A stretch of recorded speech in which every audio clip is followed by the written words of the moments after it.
పెళ్ళైనప్పటి నుంచి వెళ్దాం అని చెప్తున్నారు. కానీ అనుకున్నాం కానీ ఎన్నోసార్లు కుదరలేదు. దేవుడే పిలిపించుకుంటారంటారు చూడండి, అది నిజం, మాటలు నిజం. ఈరోజు ఆలగడ్డకి నిన్న మా అత్తగారు జయంతికి పాపని మొట్టమొదటిసారి తీసుకొచ్చాం.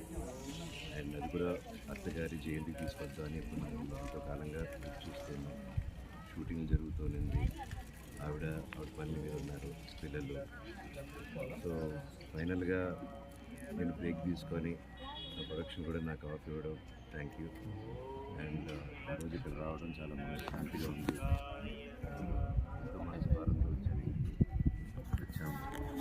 ముందుగానే మా బంధువుల్ని, మా ఇంట్లో వాళ్ళని ఇక్కడ ముందు చూడగానే చాలా ఆనందంగా ఉంది. వాళ్ళ ప్రేమ, ఆరోగ్యాలు. అండ్ అలాగే ఒకరోజు ఉండి ఊళ్ళన్నీ తిరిగి వెళ్దాం, ఊళ్ళకి వచ్చి వెళ్దాం అని నేను రాత్రి రావడం జరిగింది. వచ్చి తిరిగి వెళ్ళాము. కొంచెం చీకటి పడింది వచ్చేసరికి. లేదు, తెల్లారుజాము మళ్ళీ వద్దామని ఈరోజు మేము పొద్దున్నే బయలుదేరాల్సింది ఉండి మళ్ళీ గుడి దగ్గరికి వచ్చి ఇక్కడ టైం స్పెండ్ చేసి కొంచెం దేవుడి దర్శనం, ఇక్కడ కొంచెం టైం స్పెండ్ చేస్తేనే మనసు చాలా ఆనందంగా ఉంది.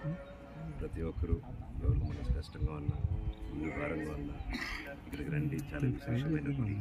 ఇక్కడ వచ్చి ప్రార్థించుకొని అంత మంచి జరుగుతుంది. ఆ నరసింహస్వామి ఎప్పుడూ తోడుగా ఉండాలని, మాకు మా కుటుంబానికి, మీకు మీ కుటుంబానికి తోడు ఉండాలని కోరుకుంటున్నాను. Thank you sir. మీ సినిమాల గురించి చెప్పండి సార్. మళ్ళీ రీఎంట్రీ బ్యాకప్ సంపాదిస్తున్నారు. అవునండి, భైరవం అనే సినిమా షూటింగ్ జరుగుతుంది ఇప్పుడు. నేను, నారా రోహిత్ గారు, అలాగే బెల్లంకొండ సాయి గారు ముగ్గురు కలిసి చేస్తున్నాం. విజయ్ కనకమేడల గారి డైరెక్షన్లో, రాధామోహన్ గారి ప్రొడక్షన్లో.